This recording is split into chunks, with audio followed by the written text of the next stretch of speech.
"Don't you dare touch my property!" Colby Voss screamed, his face a mask of crimson rage, spit flying across the first-class aisle. "I paid $3,000 for this seat, which is more than you make in a month." Talia Vale stood frozen, her hands trembling slightly, not from fear, but from the sheer force of will required to maintain her composure. "Sir, I need you to lower your voice," she said, her tone icy calm. "Don't tell me what to do," Colby sneered, leaning in closer, his eyes dark with malice. "You people always think a uniform gives you authority. You're nothing but a glorified servant." The cabin went deathly silent. The air pressure seemed to drop before the storm. The morning sun over O'Hare International Airport was blinding, reflecting off the chrome and glass of the terminal like a promise of a new day. But inside the fuselage of Flight 292 bound for Los Angeles, the atmosphere was already heavy with the static electricity of impending disaster. Talia Vale adjusted the scarf around her neck, checking her reflection in the galley mirror. She was 42, with skin the color of deep mahogany and eyes that had seen everything from childbirth at 30,000 feet to drunk bachelorettes vomiting in the aisle. She was the lead flight attendant, a position she had earned through 15 years of impeccable service, perfect safety records, and a patience that was often described by her colleagues as supernatural. She took a deep breath, smoothing her navy blue blazer. Today felt different. There was a knot in her stomach, a tight coil of intuition warning her that the turbulence wouldn't be coming from the weather. Boarding had begun. The trickle of passengers was steady, the usual mix of tired business travelers, excited families, and people buried in their phones. Talia stood at the entryway, her smile practiced and warm. "Welcome aboard. Good morning. Seat 4A is to your right." Then, a whirlwind of chaotic energy stormed down the jet bridge. Colby Voss didn't walk. He marched, occupying space as if he owned the very molecules of the air. He was in his mid-30s, dressed in a charcoal bespoke suit that screamed money, but wearing it with the disheveled franticness of a man losing his grip. He had a leather weekender bag slung over one shoulder and was barking into a sleek smartphone pressed to his ear. "I don't care what the projections say, Dallas. Just kill the deal if they don't agree to the terms. I'm flying out there now to put my boot on their necks," Colby shouted, oblivious to the line of passengers he was blocking. Talia stepped forward slightly. "Good morning, sir. Welcome aboard." Colby didn't even look at her. He brushed past, his shoulder checking her with enough force to make her stumble back a step. He kept talking into the phone. "Yeah, I'm boarding now. Look, this merger happens on my terms or it doesn't happen." Talia exchanged a glance with Rain Monroe, the junior flight attendant working the main cabin. Rain, a young woman with bright eyes and a nervous disposition, looked already rattled. Talia gave a subtle nod, a silent command to stay calm. Colby stopped at row 2, the exclusive first-class section. He looked up at the overhead bin. It was already occupied by a modest, hard-shell carry-on belonging to the passenger in 2B. "Whose bag is this?" Colby demanded, finally lowering the phone but not hanging up. He looked around the cabin with disdain. "I said, whose bag is in my bin?" In seat 2B sat an elderly woman, small and frail, clutching a knitting bag. She looked terrified. It's mine, young man. The attendant put it there for me." Colby scoffed, a harsh, grating sound. "Well, move it. My suit jacket is in here. I'm not wrinkling a $5,000 suit for some knickknacks." He reached up, grabbing the elderly woman's bag. "Sir!" Talia's voice cut through the noise. She moved quickly down the short aisle, placing herself between Colby and the seated passengers. "Please do not handle other passengers' luggage. If you need assistance finding space, I am happy to help." Colby turned his gaze on her for the first time. His eyes were a pale, watery blue, bloodshot and frantic. He looked her up and down, his lip curling in a sneer that was visceral in its disgust. It wasn't just annoyance, it was a look of profound superiority. "I don't need help," Colby spat, emphasizing the word like it was an insult. I need space that I paid for. Move this trash. That bag belongs to a customer, just like you, Talia said, her voice remaining level, though her heart began to hammer against her ribs. We can check your bag to your final destination for free, or I can find space in the closet up front. I am not checking my bag, Colby snapped, and I am not waiting for you to play Tetris. I have a meeting the second we land. Behind Colby, the line of boarding passengers was backing up all the way into the jet bridge. People were craning their necks. In seat 3A, a man named Austin Reed sat quietly. He was dressed in casual tactical gear, cargo pants and a black hoodie, reading a book. He didn't look up, but his posture shifted. His muscles tensed. He was listening. Sir, you are blocking the aisle, Talia said firmly. Please take your seat. I will take your bag and place it in the captain's closet personally.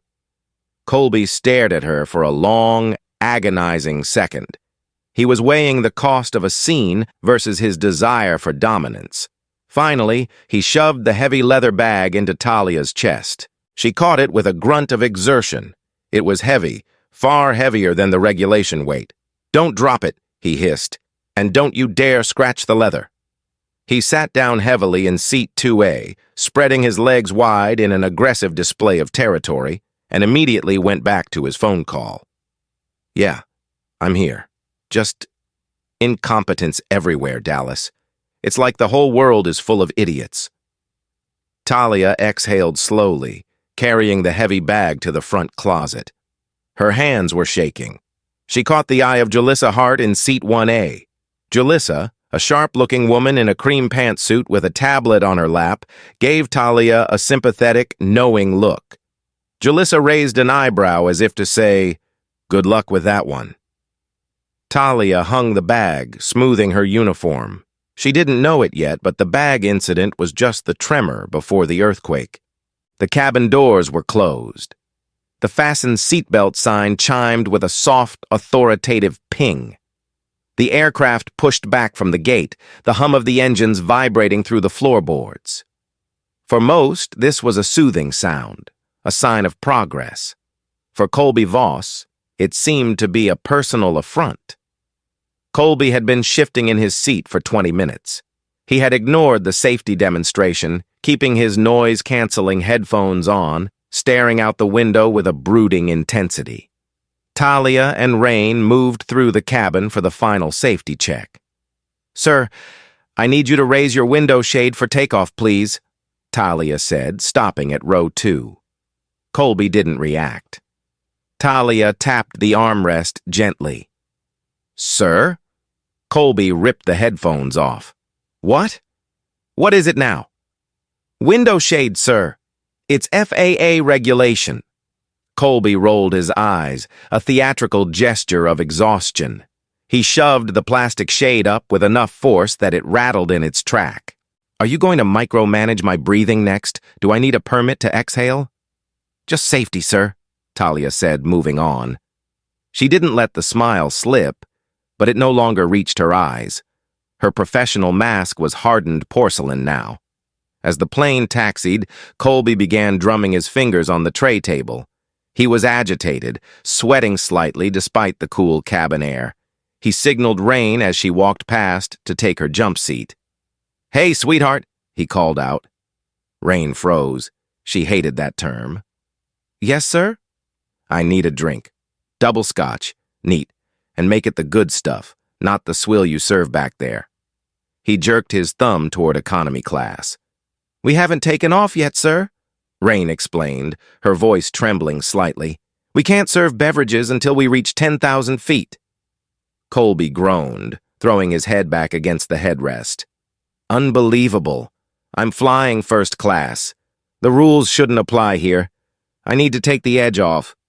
I'm sorry, sir. I can get you one as soon as the captain turns off the sign. Forget it, Colby muttered, waving her away like she was a stray dog. Useless. The takeoff was smooth, the plane cutting through the cloud layer and settling into a cruising altitude. The chime sounded. Talia unbuckled and immediately began prepping the beverage cart. She wanted to get the service over with quickly, hoping that alcohol might sedate the volcano in seat 2A. She approached Colby first. "Mr. Voss, your scotch." She placed a crystal glass on a napkin, the amber liquid swirling. She also placed a small bowl of warm nuts beside it. Colby picked up the glass, inspecting it against the light. "I said neat. There's a spot on this glass." "I apologize," Talia said. "Let me get you a fresh one." "Don't bother." He downed the drink in one gulp. He slammed the glass down. "Hit me again." "Sir, we have a policy of one drink at a time, and we usually wait a bit between—" "I'm not driving the plane, am I?" Colby interrupted, his voice rising. "I'm paying your salary. Pour the drink." Talia paused. This was the moment, the pivot point. She could refuse him, citing intoxication, but he wasn't drunk yet. Just mean. If she cut him off now, he would explode. If she served him, he might calm down. She chose the path of least resistance, pouring a single shot. "Thank you," she said softly. Colby didn't say thank you. He turned to the woman next to him, the elderly lady with the knitting. "Can you believe this service? It's like the DMV in the sky." The woman didn't respond, shrinking into her window seat. Across the aisle, Austin Reed lowered his book. He watched Colby with the calculated assessment of a predator watching prey. Austin had been an air marshal for 6 years. Before that, special ops. He knew the signs of a threat. Colby wasn't a terrorist, but he was a volatility risk. Austin caught Talia's eye and gave a nearly imperceptible nod, a signal that he was aware, and he was ready. Talia appreciated the silent support, but she prayed she wouldn't need it. 20 minutes passed. Colby was on his third drink. His volume had increased. He was talking to no one in particular, ranting about quotas and diversity hires. "That's the problem with this country," Colby announced loudly, looking around the cabin to ensure he had an audience. "We stopped rewarding excellence. Now we just give jobs to anyone to fill a checkbox. That's why my bag was mishandled. That's why the service is slow." Julissa Hart, in 1A, turned around. "Sir, nobody is interested in your political commentary. We are trying to work or rest. Please be quiet." Colby's head snapped toward her. "Excuse me? Did I speak to you? I don't think so. Mind your business, sweetheart." "It is my business when you're polluting my air," Julissa shot back, her voice sharp. "Oh, a feminist," Colby laughed, a cruel, wet sound. "Great. Just what I needed. A plane full of affirmative action hires and feminists." Talia stepped into the aisle. She had to intervene before the passengers started fighting. "Mr. Voss," she said, her voice dropping an octave, becoming authoritative. "You are disturbing the other passengers. I need you to keep your voice down, and I am cutting off alcohol service for the remainder of the flight." The silence that followed was heavy, suffocating. Colby slowly turned his head to look at Talia. His face was blotchy, his eyes wide with disbelief. "You're—" "What?" he whispered dangerously. "No more alcohol, sir. And you need to lower your voice. This is your final warning." Colby stared at her. The air in the cabin seemed to vibrate. He unbuckled his seatbelt. The seatbelt sign was still on due to expected chop over the Rockies. When the buckle clicked open, it sounded like a gunshot in the quiet cabin. "Sit down, sir," Talia commanded, stepping back to maintain a defensive distance. Colby Voss stood up. He wasn't a tall man, perhaps 5'9", but anger gave him a puffed-up, dangerous stature. He swayed slightly, the scotch hitting his system, mixing with his entitlement to create a toxic cocktail. "You don't tell me when to sit," Colby said, stepping into the aisle, looming over Talia. "You don't tell me when to drink. Do you know who I am? Do you have any idea who my father is?" "I don't care who you are, sir. Federal law requires you to follow crew member instructions. Sit down." Talia's heart was pounding so hard she could hear the blood rushing in her ears, but her feet were planted like roots. She had dealt with drunks, but this was different. This was pure, concentrated hate.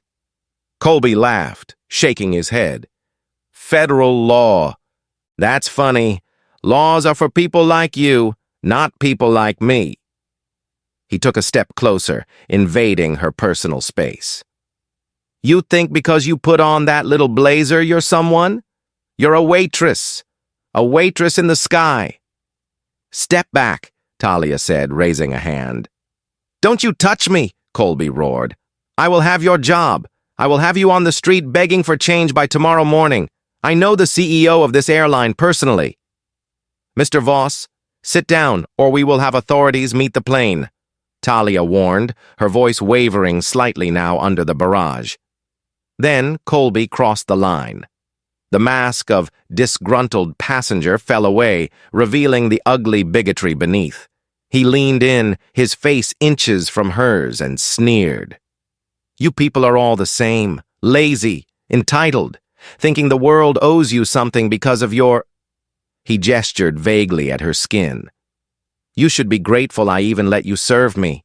In a proper world, you wouldn't even be allowed in this cabin unless you were cleaning it. A collective gasp ripped through first class. It was a physical blow. The slur wasn't explicit, but the implication was louder than if he had screamed it. It was vile. It was archaic. Talia felt tears prick the corners of her eyes, not from sadness, but from the stinging humiliation of being spoken to like an animal in front of strangers. But she didn't break. She squared her shoulders. That is enough, she said quietly. Oh, I'm just getting started, you... Before Colby could finish, a hand clamped onto his shoulder. It wasn't Talia's. Austin Reed had risen from seat 3A. He didn't look like a passenger anymore. His posture was lethal. He gripped Colby's shoulder with a pressure point hold that made Colby's knees buckle instantly.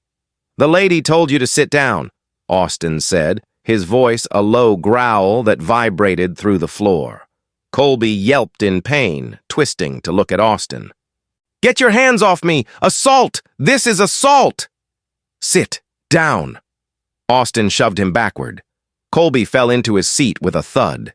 You're dead! Colby screamed, pointing a shaking finger at Austin and Talia. Both of you! I'll sue you for everything you have! I'll own you! Talia grabbed the interphone, punching the code for the cockpit. Captain, we have a level 3 disturbance in the forward cabin. Passenger is violent, abusive, and refusing instructions. We need law enforcement on arrival. Captain Dallas Kane's voice crackled back, calm and steely. Understood, Talia. Is anyone hurt? No, Captain, but he is escalating. Lock down the cockpit. I'm contacting ATC. We aren't going to LA. The plane banked sharply to the left. The change in gravity pushed everyone into their seats. Colby realized the turn. His eyes went wide. What? No! No! I have a meeting in 4 hours. You can't turn around. Do you hear me? I command you to keep flying. He tried to stand up again, but Austin Reed was there, leaning over him. Austin pulled a badge from his pocket, flashing it for only a second. Federal Air Marshal, Austin said. If you move 1 inch out of that seat, Mr. Voss, I will zip-tie you to the armrests and gag you. Do you understand? Colby paled. The color drained from his flushed face. Marshal, you can't be. Try me, Austin whispered. Talia stood at the front of the cabin, trembling now that the immediate physical threat was contained. She looked at Colby, who was now hyperventilating, muttering about his meeting, about his merger, about how unfair this was. But the plane was descending. They weren't just landing, they were diverting to the nearest major hub, Denver. Ladies and gentlemen, Captain Kane's voice boomed over the PA, stripped of the usual friendly pilot drawl. This is the captain speaking. Due to a security incident involving a passenger in the forward cabin who poses a threat to the safety and dignity of my crew, we are diverting to Denver International immediately. We will be on the ground in 20 minutes. Police are meeting the aircraft. Please remain seated. Colby Voss slumped in his seat. He looked at Talia. You did this, he hissed, his voice low and venomous. You ruined my life. Talia looked down at him, her expression hardening into stone. "No, sir," she said clearly so everyone could hear. "You did this to yourself." But as the ground rushed up to meet them, Talia knew this wasn't over. Men like Colby Voss didn't go down quietly. He had money, he had lawyers, and he had a rage that was just beginning to boil over. The handcuffs hadn't clicked yet. The real war was just beginning. The wheels of Flight 292 slammed onto the tarmac of Denver International Airport with a violence that matched the tension inside the cabin. The reverse thrusters roared, screaming against the thin mountain air as the massive aircraft shuddered to a halt far away from the main terminals, directed to a remote hardstand usually reserved for cargo or quarantine. Inside first class, the silence was absolute. Colby Voss sat in seat 2A, his chest heaving. The adrenaline of his outburst was beginning to curdle into a cold, prickly dread, but his ego refused to let him accept defeat. He smoothed his tie, a futile gesture given the sweat staining his collar. "This is kidnapping," Colby muttered, staring straight ahead. "You are all witnesses. This is unlawful imprisonment." Austin Reed, still seated in 3A but angled entirely toward Colby, didn't blink. "You gave up your rights when you threatened a crew member, Voss. Sit tight." The captain's voice came over the intercom, grim and clipped. "Folks, please remain seated with your seatbelts fastened. Police are boarding the aircraft now." Through the window, blue and red lights washed over the fuselage, illuminating the cabin in strobes of emergency colors. A mobile staircase was driven up to the forward door. Talia Vale stood by the galley, her hands clasped tightly behind her back. She was shaking, the adrenaline crash hitting her hard. Rain, the junior flight attendant, was in the back galley, reportedly crying. The cabin door hissed open.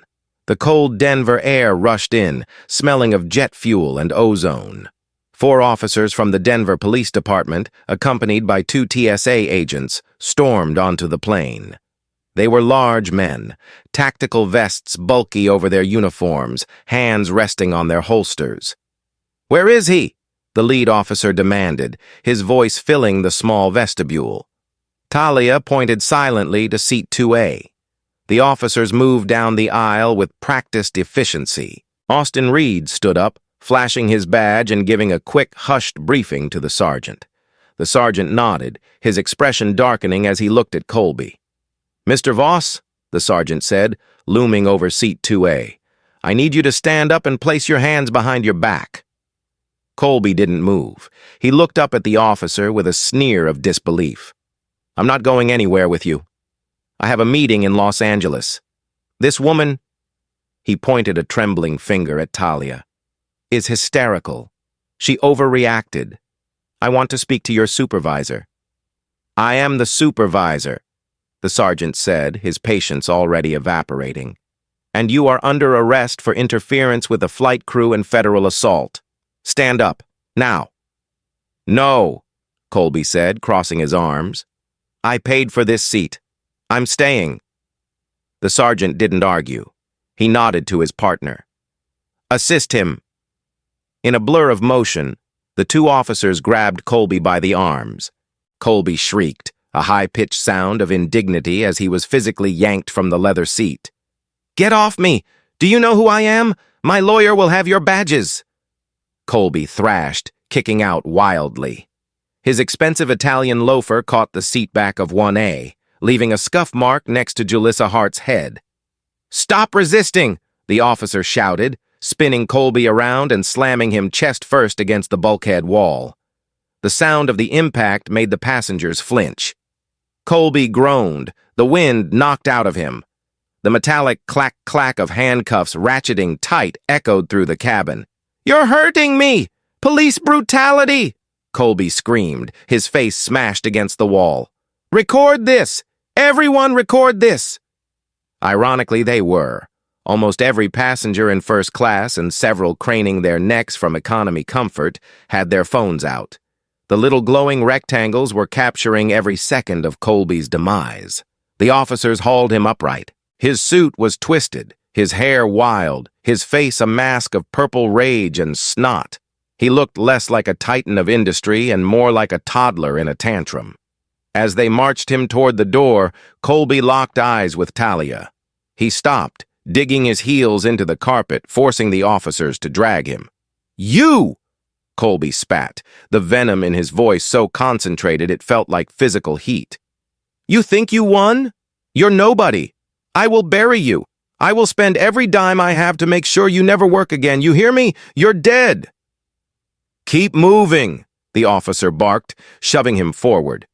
Colby was dragged onto the metal stairs.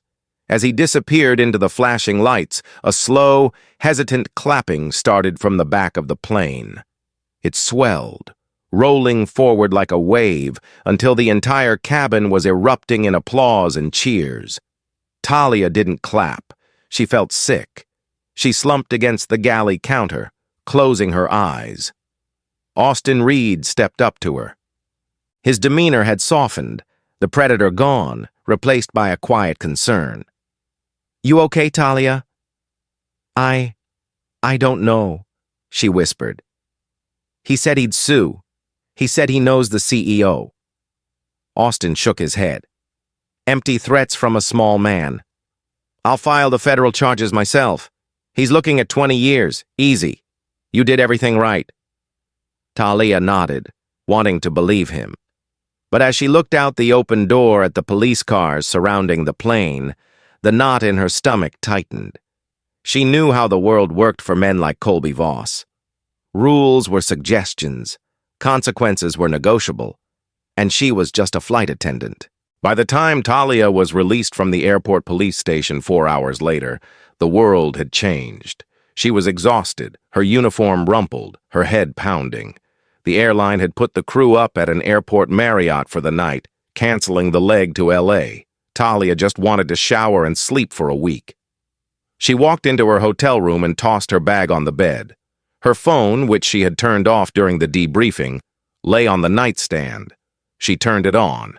It vibrated. Then it vibrated again. And again. It didn't stop. A continuous buzzing seizure of notifications. Talia frowned, tapping the screen. She had 400 missed text messages. Her Instagram, which she used mostly for pictures of her cat and sunsets, was blowing up. She opened Twitter, X. The top trending topic in the United States was first-class freakout.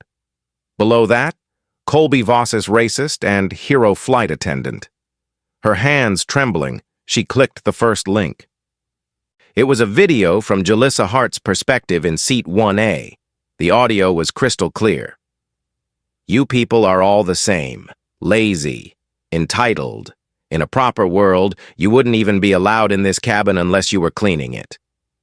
The video had 45 million views. Talia sat on the edge of the bed, her hand over her mouth. She watched the comments scrolling by at blinding speed. "This guy is trash. Hope he rots in jail.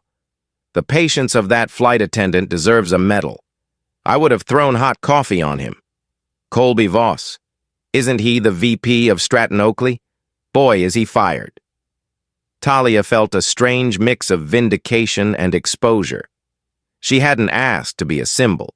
She just wanted him to sit down. She switched to the news app. The headlines were already live.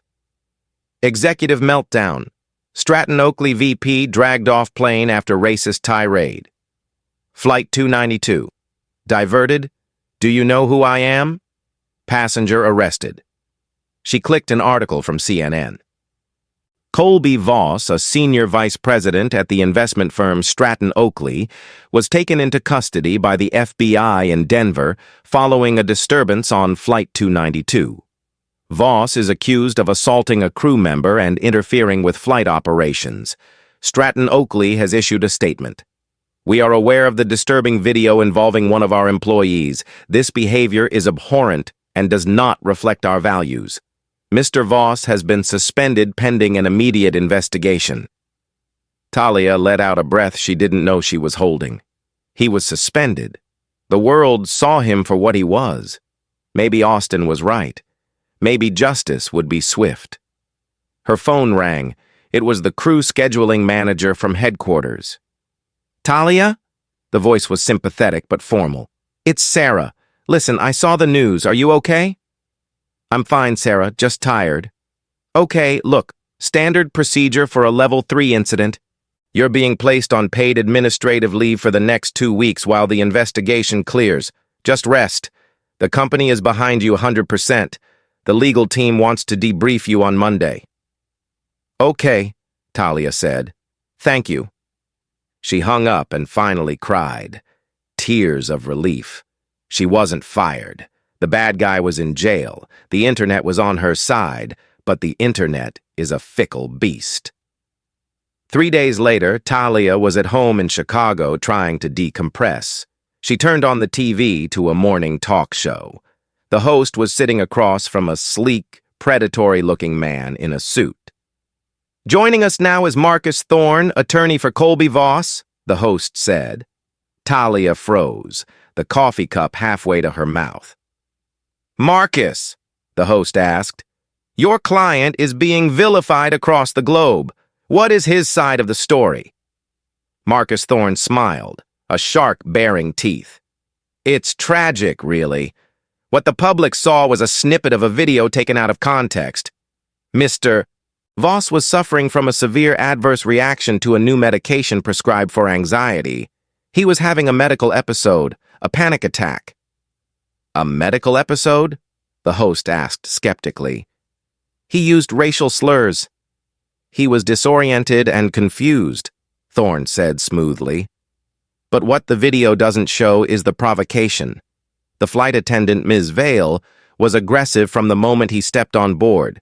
She mishandled his luggage, she spoke to him with condescension, and she escalated a medical situation into a confrontation.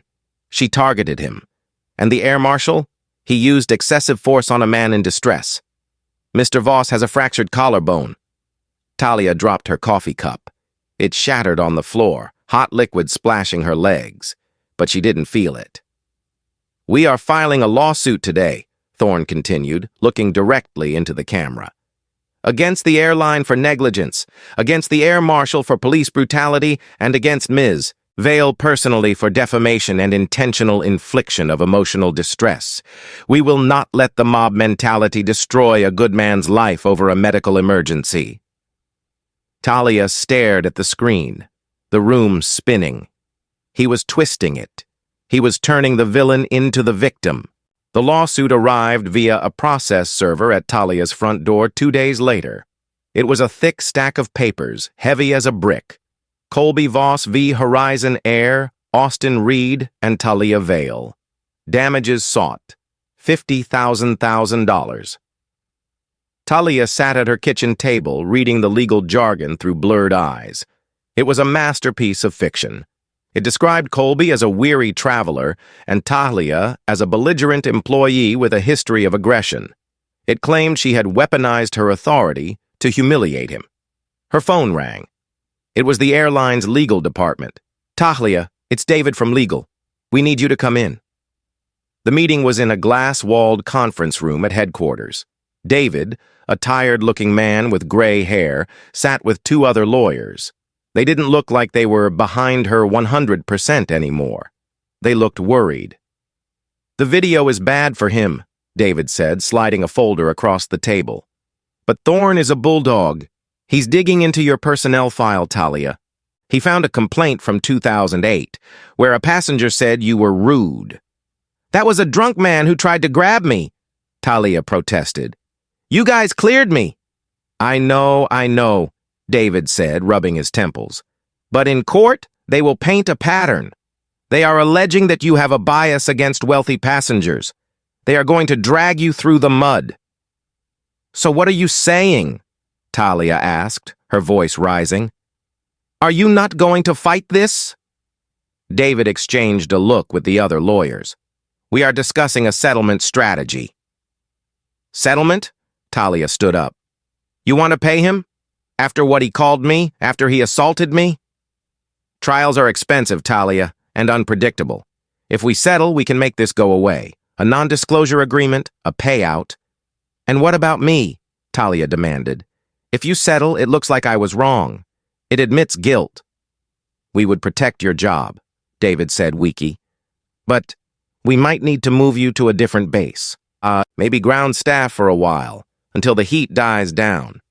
Talia felt like she had been punched in the gut. The airline was buckling. They were afraid of the bad PR, afraid of the long fight. They were going to sacrifice her dignity to save their bottom line. "No," Talia said. "Excuse me?" "No," she said louder. "I will not sign an NDA. I will not let him say this was a medical episode. He is a racist and a bully. If you settle, I will go to the press. I will tell everyone that Horizon Air supports racists if the price is right." David paled. "Talia, be reasonable. You can't afford a private defense against Marcus Thorne. He will bankrupt you." "Then I'll go bankrupt," Talia said, grabbing her purse. "But I won't be quiet." She walked out of the headquarters, her heart hammering. She was alone. The company she had given 15 years to was folding. She got into her car and sat in silence for a long time. She didn't have money for a big-shot lawyer. She had a mortgage and a cat. Then her phone buzzed. It was an unknown number. "Hello? Ms. Vale?" The voice was deep, gravelly. "This is Austin Reed, the marshal from the flight." "Austin," Talia breathed. "Did you hear? They're suing us." "Yeah, I got the papers," Austin said. He sounded calm, almost amused. "Thorne is trying to scare us. It's a bullying tactic. Same thing Voss did on the plane, just with paper instead of shouting." "The airline wants to settle," Talia said, her voice cracking. "They want to bury it." "Figures," Austin scoffed. "Corporate cowards. Listen, Talia, you need representation, real representation, not the company hacks." "I can't afford it, Austin." "You don't have to," Austin said. "I made a call. Remember Julissa Hart, the lady in 1A who filmed it?" "Yeah?" "Turns out she's not just a businesswoman. She's a partner at Sterling and Hart, civil rights law. She saw everything. She's been trying to reach you. She wants to take your case pro bono." Talia gasped. "Really? Really? And Talia? I've got some dirt on Colby Voss. I did some digging. This isn't the first time he's lost it. We're going to countersue. We're not playing defense anymore." Talia looked out the windshield at the gray Chicago sky. For the first time since the landing in Denver, the knot in her stomach loosened. "Okay," Talia said, a steeliness entering her voice that hadn't been there before. "When do we start?" "Tomorrow morning," Austin said. "Get your uniform ready. We're going to war." The battle lines were drawn. Colby Voss thought he could buy his way out of the consequences. He thought he could intimidate a flight attendant into silence. But he had made two critical mistakes. He had underestimated Talia Vale, and he had forgotten that on the internet, the video lives forever. The courtroom was waiting, and karma was about to arrive, not in a whisper, but in a roar. The offices of Sterling and Hart were a fortress of glass and steel overlooking the Chicago River, a stark contrast to the cramped, windowless interrogation room at the airport where Talia's nightmare had begun. Talia sat at a mahogany conference table that was longer than her entire living room, her hands wrapped around a mug of tea that had long since gone cold. Across from her, Julissa Hart was a whirlwind of motion. In the first-class cabin, Julissa had been a calm observer. Here, in her element, she was a force of nature. Piles of depositions, medical records, and flight logs were scattered across the table like the debris of a plane crash. "They're stonewalling us on the medical history," Julissa said, tossing a document onto the pile. "Thorne is claiming doctor-patient privilege on everything prior to the flight. They're sticking to this sudden-onset panic disorder narrative. If the jury buys that he was medically incapacitated, the assault charges might not stick, and the defamation suit against you gains traction." Austin Reed stood by the window, looking out at the gray city. He wasn't wearing his tactical gear or his flight clothes. In a fitted suit, he looked less like a soldier and more like a predator waiting in the tall grass. He didn't have a panic attack, Austin said, his voice low. I've seen panic attacks. I've seen guys freeze up in combat. Voss wasn't afraid. He was entitled. There's a difference. We know that, Julissa sighed, rubbing her temples. But proving it to a jury against a $50 million legal defense team is different. We need a pattern. We need to prove this wasn't an isolated incident. Talia looked up, her eyes rimmed with dark circles. She hadn't slept more than 3 hours a night since the lawsuit dropped. He mentioned his father, she said softly. On the plane, he said, Do you know who my father is? Austin turned. I looked into the family, old money, real estate, but Colby is the black sheep who went into finance. He's got a reputation for burning through assistants, but they all sign NDAs, ironclad ones. NDAs can be pierced if we can prove a crime was committed, Julissa noted, tapping her pen. But we need a name, someone willing to talk. Austin pulled a folded piece of paper from his pocket. I did some digging into the police reports from Aspen 2 years ago. A noise complaint at a ski lodge rented by Voss. No charges filed. Officers settled it on scene. But the report mentions a female guest with a bruised arm who refused to press charges. Julissa sat up straighter. Did you get a name? No name in the official report, Austin said, a grim smile touching his lips. But the responding officer was a rookie. He wrote the license plate of the woman's car in his field notes. I have a buddy in the Colorado DMV run it. He slid the paper across the table to Talia. Rain Monroe. Talia gasped, nearly dropping her mug. Rain? The junior flight attendant? The one flying with me? No, Austin shook his head. Not Rain. That's the coincidence. The name on the car was Elena Monroe. I looked her up. She's Rain's older sister. The room went silent. The pieces clicked together with a deafening snap. Rain was crying in the galley before we even took off, Talia whispered, the memory flooding back. I thought she was just nervous. But when Colby got on board, she looked terrified. She knew him. And he knew her, Austin added. Remember he called her sweetheart? He wasn't just being sexist, he was taunting her. He recognized the family resemblance. If Colby Voss assaulted Rain's sister 2 years ago and paid her off, Julissa said, her eyes widening with the thrill of the hunt, and then terrorized Rain on that flight, that's not a panic attack. That's a targeted campaign of intimidation. That destroys his medical defense. But the NDA, Talia asked. If he targeted Rain because of her sister, Julissa said, standing up and smoothing her skirt, he violated the non-disparagement clause first by creating a hostile environment, and more importantly, it establishes malice. Malice pierces the corporate veil. Julissa grabbed her phone. Austin, find Elena. Talia, call Rain. Tell her she doesn't have to be afraid anymore. We're not just defending you. We're going on the offense. Talia felt a surge of hope, warm and fierce. She picked up her phone. For the first time in weeks, she didn't feel like a victim. She felt like the lead flight attendant again, taking control of the cabin. The deposition room was cold, sterile, and smelled of stale coffee and expensive cologne. A video camera was set up on a tripod, its unblinking red eye focused on the head of the table. Colby Voss sat there, looking bored. He was dressed in a suit that cost more than Talia's car, playing with a gold pen. Next to him sat Marcus Thorne, his lawyer, who looked like a Doberman ready to snap. Across the table, Julissa Hart sat with Talia. Austin was in the back of the room, arms crossed, a silent sentinel. State your name for the record, the court reporter droned. Colby Alexander Voss, he said, his voice dripping with annoyance. Mr. Voss, Julissa began, her voice deceptively sweet. You claim that on the date of the incident you suffered a medical episode induced by anxiety medication, correct?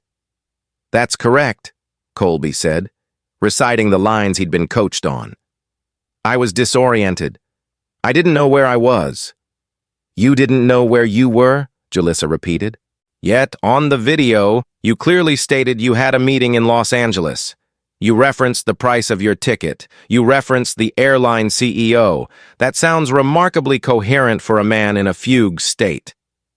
Fragments of memory, Marcus Thorne interjected smoothly. The brain latches onto familiar concepts.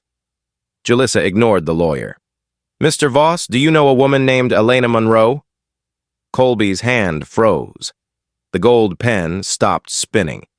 His eyes flicked to Thorne, then back to Julissa. I know many people.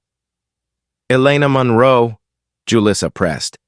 She was a guest at your lodge in Aspen 2 years ago. You paid her settlement of $200,000 following an incident involving a broken wrist. Is that correct? Objection! Thorne slammed his hand on the table. Relevance, and that settlement is under seal. It goes to state of mind and pattern of behavior, Julissa shot back, her voice like a whip crack. Answer the question. I don't have to answer that, Colby sneered, his composure cracking slightly. Actually, you do, Julissa smiled, because the NDA applies to her speaking about you. It does not prevent you from answering questions under oath about your own history of violence. It wasn't violence, Colby shouted, leaning forward. She fell. She was clumsy. Just like Talia was clumsy? Julissa asked quickly. Just like the flight attendant you screamed at was incompetent? She was incompetent, Colby roared, forgetting the camera, forgetting the script. She touched my bag. She disrespected me.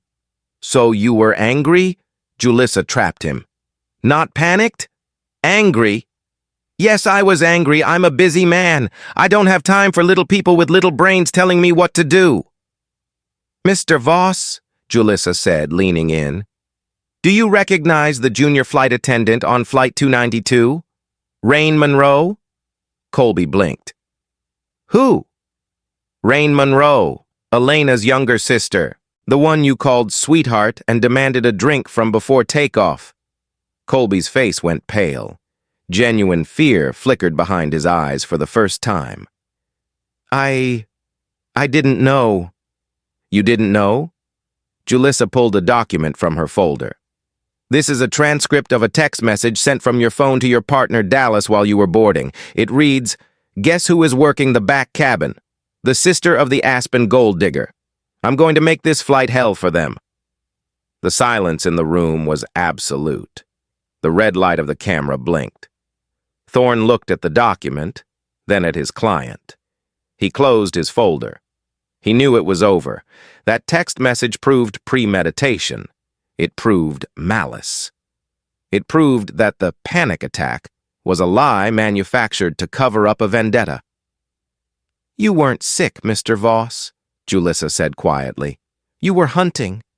You saw rain, and you decided to punish the crew because her sister dared to survive you. And when Talia stood up to you, you transferred that rage onto her. Colby was shaking. That text, that's private. Not when it's evidence of a felony, Austin Reed spoke up from the back of the room. Interfering with a flight crew is a federal crime. Premeditated interference? That's 5 years minimum. Colby looked at the camera, then at Talia. Talia held his gaze. She didn't look down. She didn't flinch. You're nothing, Colby hissed, a last desperate attempt to assert dominance. I can buy this whole building. You can't buy this, Talia said, her voice steady and clear. You can't buy the truth. Julissa looked at the court reporter. Let the record show the witness has admitted to anger, not medical distress, and we have entered evidence of premeditated harassment. We are done here. The fall of Colby Voss did not happen in secret. It happened on the 6:00 p.m. news, on the front page of the Wall Street Journal, and in the relentless court of public opinion. When the deposition video leaked, released by the court after the judge lifted the seal due to the public interest argument Julissa made, the medical episode defense evaporated like mist. Stratton Oakley didn't just fire Colby, they publicly scrubbed him from their history. They issued a press release condemning him and announced a $1 million donation to a charity supporting flight crews, a transparent attempt to save their stock price. But the real blow, the hard karma, came in court 3 months later. The judge, a stern woman who had no patience for entitled antics, delivered the summary judgment. "Mr. Voss," she said, looking down from the bench, "your actions were not only reprehensible but calculated. You wasted the court's time with a frivolous countersuit to intimidate a victim. That is an abuse of the justice system." The gavel banged. Criminal. Colby Voss was found guilty of federal interference with a flight crew and assault. Sentence, 36 months in federal prison, followed by 5 years of probation. Civil. Talia Vale was awarded $2.5 million in compensatory damages and $10 million in punitive damages, an amount specifically calculated to liquidate Colby's assets. The kicker. The FAA placed Colby Voss on the permanent federal no-fly list, not just for a year, for life. Talia sat in the gallery, holding Rain's hand. Rain was crying, but they were tears of relief this time. Austin sat beside them, a rare smile breaking his stoic face. The bailiff moved to take Colby into custody immediately. As he was handcuffed, real steel cuffs this time, not for show, Colby looked back. He looked smaller. The expensive suit hung loosely on him.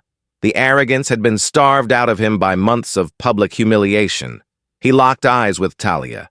He opened his mouth to say something, perhaps another insult, perhaps a plea. But he closed it. He realized finally that he had no voice left. No one was listening. "Move it," the bailiff said. Colby Voss, the man who thought he owned the sky, was led away to a cage that measured 6 feet by 8 feet. 3 weeks later, Talia stood at the gate of O'Hare, Terminal 3. She was wearing her uniform. The navy blue blazer was crisp, her scarf perfectly tied. She had thought about quitting. With the settlement money, she could have retired. She could have bought a house on a lake and never dealt with a passenger again. But as she watched the plane pull up to the gate, the massive machine gleaming in the sun, she realized something. This was her domain. She was good at this, and she wasn't going to let one man take it away from her. "Welcome back, Talia," the gate agent said, smiling. "Good to be back," Talia replied. She walked down the jet bridge. At the door of the aircraft stood the captain. It was Dallas Kane, the same pilot from that fateful flight. "Talia," Captain Kane nodded, respect in his eyes. "Honored to have you aboard." "Ready to fly, Captain," she said. As the passengers boarded, Talia greeted them. She saw a young man in a hoodie, a grandmother with a knitting bag, a businessman on a phone. The businessman looked up, saw Talia, and immediately lowered his voice. "Sorry," he whispered, putting the phone away. "Good morning?" Talia smiled. It was a real smile this time. "Good morning. Welcome aboard." The story of Flight 292 wasn't just about a rude passenger. It was a collision between two worlds, one where money creates immunity and one where dignity is the only currency that matters. Colby Voss learned too late that while you can buy a first-class seat, you cannot buy class itself. Talia Vale didn't just win a lawsuit, she reclaimed her humanity. She proved that standing your ground, even when your voice shakes, is the bravest thing you can do. The karma that hit Colby wasn't just bad luck. It was the inevitable result of a lifetime of treating people like obstacles. As Colby sits in a federal cell, grounded forever, Talia is still flying. She is up there right now at 30,000 feet, pouring coffee, soothing nervous flyers, and ensuring safety. She is the guardian of the sky, a reminder that respect is mandatory, even at 500 miles per hour. If this story fired you up, make sure to hit that like button and subscribe to the channel. Don't forget to share this video with anyone who needs a reminder that justice is real. Have you ever dealt with an entitled passenger or customer? Tell us your story in the comments below. Thanks for watching, and fly safe.